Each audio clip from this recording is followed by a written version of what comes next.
ये एक्सपो करने का मतलब ये है कि हम लोगों को बता सकें कि हमारे पास क्या चीज़ है और इसको हम कितना वो कर सकते हैं।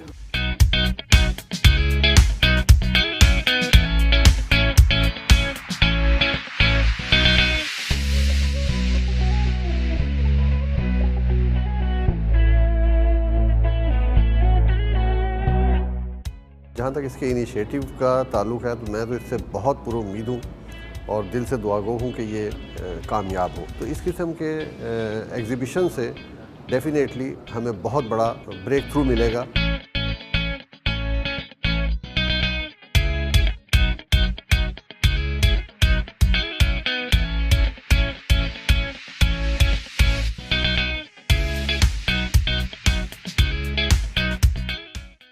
इसी तरह से आप लोग भी मतलब डेफिनेटली जो आए हैं तो मैं समझता हूँ कि it's help for the nation है। आपके लिए भी we pray for you to grow for that and work for the dairy people and the common man. It's industry of a common man. इंशाल्लाह आप सब लोगों जैसे हमने इनवाइट किया और जिस तरह आप पहुंचे इंशाल्लाह पूरी ताकत के साथ आप भी मेरे साथ होंगे। हम इस इवेंट को कामयाब बनाएंगे इंशाल्लाह ताला।